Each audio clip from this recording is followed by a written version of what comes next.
right, here we go. Welcome to Eagles Now, where we live and breathe Philadelphia football every single day.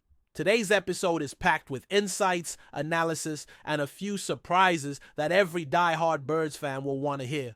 We're diving into why this team is looking so dangerous heading into the 2025 season, what key moves set them up for another Super Bowl run, and why the rest of the NFL should be on high alert.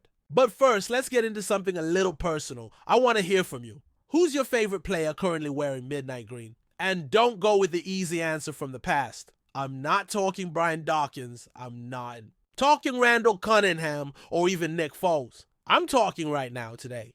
Because this roster is loaded. It's stacked with talent, personality, and guys that bleed Philly toughness. So let me know in the comments, who's your current favorite Eagle? Now, let's get into the first big storyline. And this one hit a lot of fans in the heart.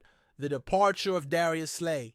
Big play Slay. A guy that brought energy, swagger, and lockdown coverage since arriving in Philly. He came over from Detroit in a trade that looked like a straight-up steal. And from the jump, he brought leadership to the defense and became one of the cornerstones of a team that went to 2 Super Bowls in just a few years. But now, he's out. Gone, headed across the state to Pittsburgh on a 1-year deal worth $10 million.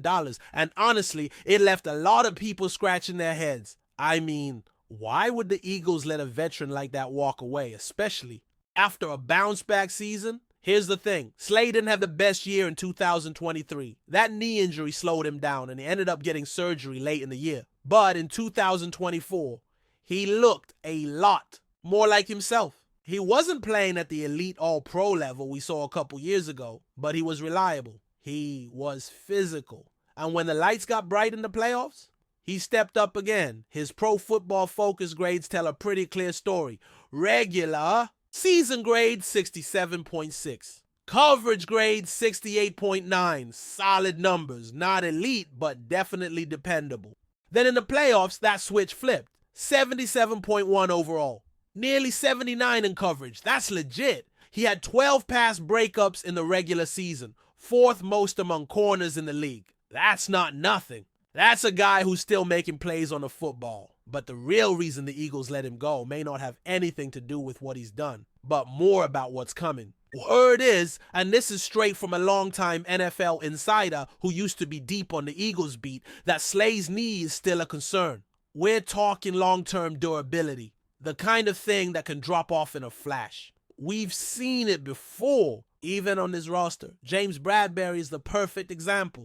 2 years ago, he was one of the best corners in football. Then the wheels fell off. Now he's gone. That's what the Eagles are trying to avoid. And look, $10 million for 1 year. It's not like Philly couldn't have made that deal work.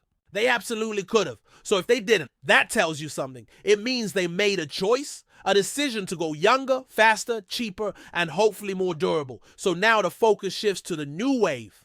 You've got Kaylee Ringo on the outside. You've got Quinyon Mitchell, the rookie phenom, coming in with big-time expectations. And then there's Cooper DeJean in the slot. That's speed.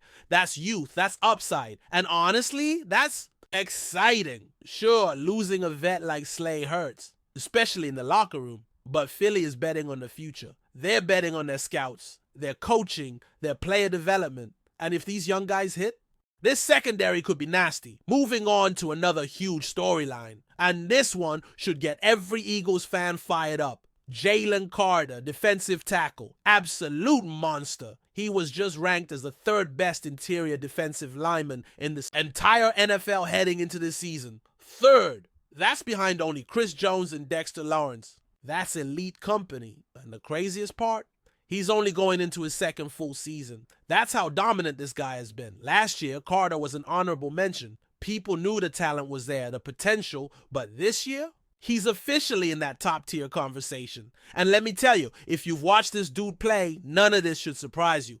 He's got that combination of explosiveness, strength, and instinct that just jumps off the screen. He's one of those players you need to see in person to fully appreciate. His numbers might not blow you away at first glance. 4.5 sacks, an 8.8% pass rush win rate. But again, that doesn't tell the full story. Because what Carter does doesn't always show up on the stat sheet. He eats double teams for breakfast. He collapses pockets. He makes quarterbacks uncomfortable. He changes games. And here's what evaluators around the league are saying. One veteran NFL coach straight up said that Carter has Hall of Fame ability. Hall of Fame. That's not me saying it. That's a coach who's been around, seen legends, and knows what elite looks like. The only thing holding him back right now, experience. That's it. And that's only going to improve with time. This guy's a cornerstone piece for the next decade if he keeps himself on track. There were some concerns before the draft, sure. Everyone remembers the off-field stuff coming out of Georgia. Legal issues, questions about maturity. But since coming to Philly, he's been a pro. No issues, no distractions, just football.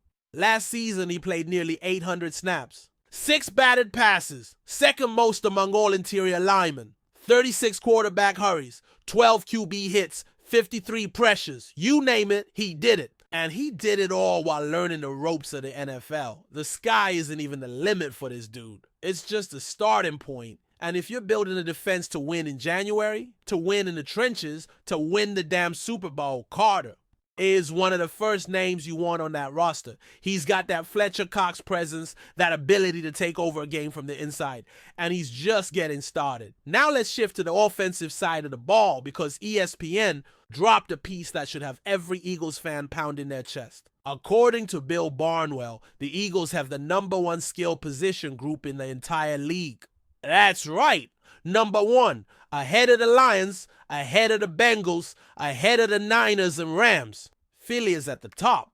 And this isn't just hype.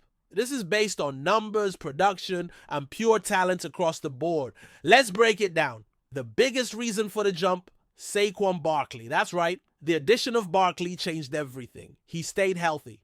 He thrived behind one of the best offensive lines in football. And he delivered one of the most productive seasons a running back has had in recent memory. Over 2,000 total yards, leading the league in multiple advanced metrics. And a crazy part, the infamous tush push actually took away some short yardage touchdown chances that could have padded his stats even more. But still, Saquon was a force. He added nearly 300 receiving yards and was a weapon in every phase of the game. Then you look at the wide receivers. A.J. Brown was a monster. Despite missing time, despite playing on a run-heavy team, he still cracked over 1,000 yards and ranked second in the NFL in yards per route run. That's insane. The guy only ran 323 routes, less than half of what Jamar Chase ran in Cincinnati, and still put up elite numbers. That's efficiency. That's dominance. And Devonta Smith, not far behind. 14th in yards per route run, 8th in receiver score. Missed time too, but still outproduced guys like CeeDee Lamb and Malik Neighbors on a per route basis. That's how you know this offense is built different. It doesn't need volume to produce. It just needs its guys to get on the field. And they do the rest. Even Dallas Goedert, whose raw receiving numbers dropped a bit, was still one of the most efficient tight ends in the league. 2.5 yards per route, second best among tight ends with 200 or more routes. That's not a fluke. That's a reflection of his talent, his chemistry with Hurts, and the offensive design. And let's be honest, a lot of people out there still want to doubt Jalen Hurts. Say he's not an elite passer. Say he's being carried by weapons. But the numbers say otherwise. Hurts is efficient. He's calm under pressure, and he makes the right read more often than not. Sure, the Eagles don't throw it 50 times a game like some other teams, but why would they? When you've got a ground game like this, when you can control the line of scrimmage, there's no need to play hero ball. That's smart football. That's winning football. This offense, this skill group, is built to beat anybody. Rain, snow, wind, dome, doesn't matter. They can grind out a win with the run game. They can air it out when needed. They've got the versatility and the depth to adjust to any defense they face. Before we continue, don't forget to subscribe to our channel and give this video a like. Your support helps us keep delivering the latest updates on our Philadelphia Eagles. And don't be shy, share your thoughts on the news in the comments below. Whispers are swirling around the NFL, and Philadelphia Eagles fans might have a new reason to celebrate soon. Rumors are heating up about the potential arrival of Marcus Williams, the standout defensive star, joining the Eagles roster. The buzz is palpable, and while nothing is confirmed, the prospect of Williams in Philadelphia has everyone talking. Marcus Williams, known for his sharp instincts and game-changing plays, has been making waves across the league. His name popping up in connection with the Eagles is sparking excitement among fans who are hungry for a defensive boost. If this move comes to fruition, it could mark a significant turning point for Philadelphia's defense, giving them a formidable presence in the secondary. Sources close to the team hint that talks are underway, but details remain under wraps. The Eagles have been looking to strengthen their defensive lineup, and landing a player of Williams' caliber would be a huge coup. Known for his aggressive style and ability to read offenses, Williams could fit perfectly into the Eagles' defensive scheme, potentially elevating their performance to new heights. The potential acquisition of Marcus Williams has already created a buzz among analysts and fans alike. Could this be the move that finally pushes the Eagles into championship contention? Philadelphia's defense has shown promise, but has struggled with consistency in recent seasons. Bringing in a player like Williams could be the missing piece that solidifies the unit. While negotiations are reportedly ongoing, there's no official word yet.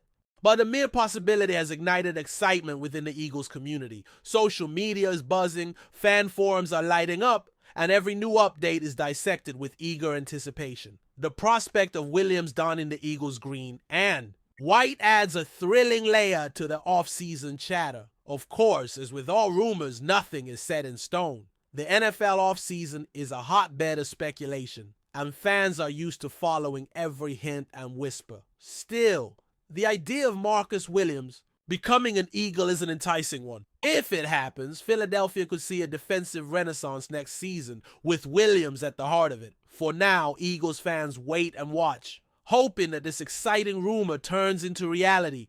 Marcus Williams joining the Eagles would not only be a headline-grabbing move, but also a statement of intent from a franchise hungry for success. The buzz continues and the excitement builds. Could the Eagles' new star be just around the corner? That's it for this update. If you enjoyed the video and want to stay updated with exclusive news about our Philadelphia Eagles, be sure to subscribe to our channel and hit that like button. We can't wait to hear your thoughts in the comments. See you in the next video.